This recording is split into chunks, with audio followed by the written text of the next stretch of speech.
The Minecraft Pocket Edition 0.15.0 beta has seen the introduction of the final redstone features for Minecraft Pocket Edition. In this update, we have been given pistons, sticky pistons, and the detector block. This is a Minecraft Pocket Edition exclusive. It's also known as the BUD block, which is a block update detector. And I'll be teaching you everything you need to know.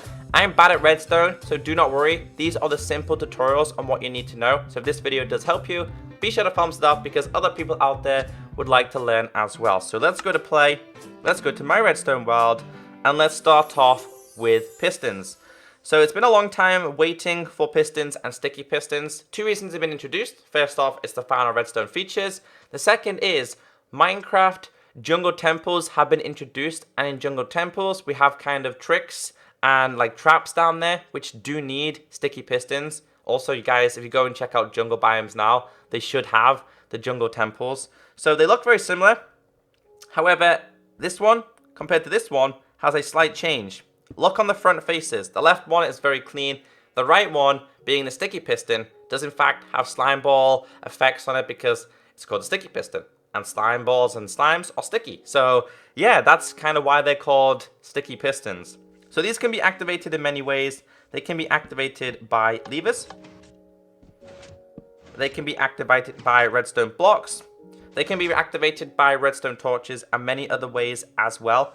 Now, I feel more people are going to enjoy the sticky piston because it has more options, because it can attract and like reattract, so it goes forward and back with the same item.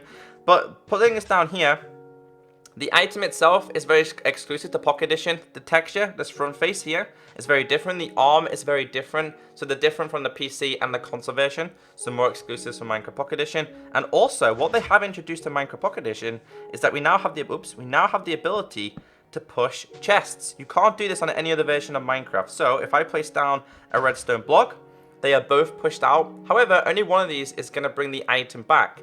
As you guys can see here, that was the sticky piston. So every time I place down this and break it, the sticky piston will do the same thing over and over again repeatedly. It doesn't wear down, it will always be sticking to it. Meanwhile, this block right here will just only push it away by one block. So do bear that in mind. Now the sticky piston can only push up to so far.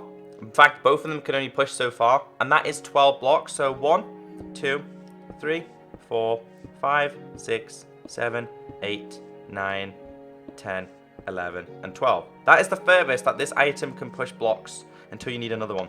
So as you guys can see there, it's pushed it. Now if I place another one inside of here, it will not do it because it's 13 blocks. So you can see here, it doesn't move. So what I need to do is add another piston at the end of it. So I thought you guys should definitely know that as well. That is just not going to work at all. So that is the simplicity and the basics of the block itself. I'm sure you guys are going to have a bunch of fun with this.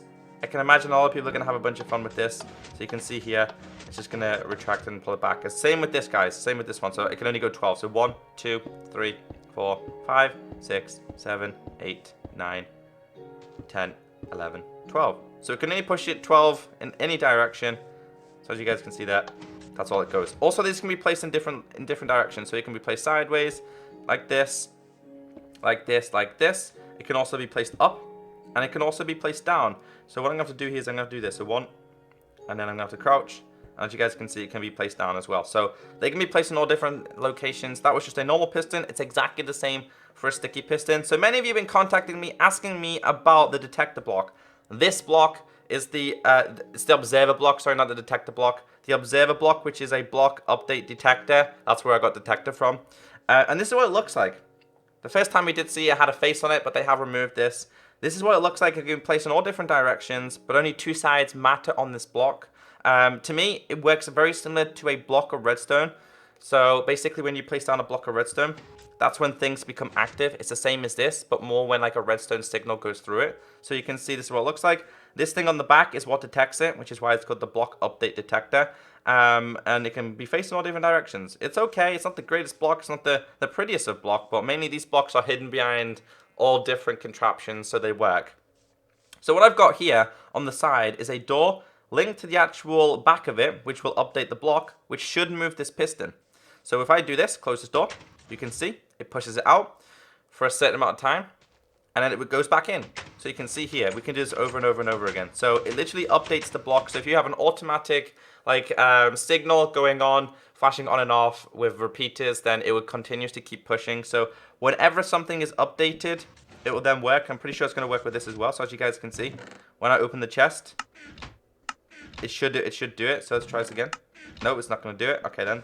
In fact, I think that needs to be a redstone one. So let me grab myself a redstone chest and try this. A trapped one. So as you guys can see there, when you place down a block, it activates it. So any type of block, if I place down this, it activates it. What happens when I place this here? Nothing exciting. So this is where repeaters will be interesting. And also you can link up normal redstone to it as well. But I'm pretty new to this, but I wanted to teach you the basics about it. So let me just go this way a little bit more, and let's place down this here. So you can see that's going on. And you break it, as you guys can see. As soon as the signal is broken or moved, that's when it happens. I'm not the greatest when it comes to redstone, so to me this is still kind of very strange. So I'm not really sure how to make the infinite circuit things. I'm sorry guys, I'm not your everyday redstone guy. Let me try and grab myself a little bit of this. I think I need a torch, don't we? I don't even know. Let me grab myself a torch. I'm just messing around here because I've already shown you the basics of this. So I'm not entirely sure how this works, but yeah, I'm just simply messing around with it. But that's the basics of the redstone features that have been introduced. If you find anything else useful for using these blocks, then be sure to tweet me some pictures at ECKOSOLDIER. If this video did help you, be sure to thumbs it up. Take care, stay beautiful, and I'll catch you next time. Bye!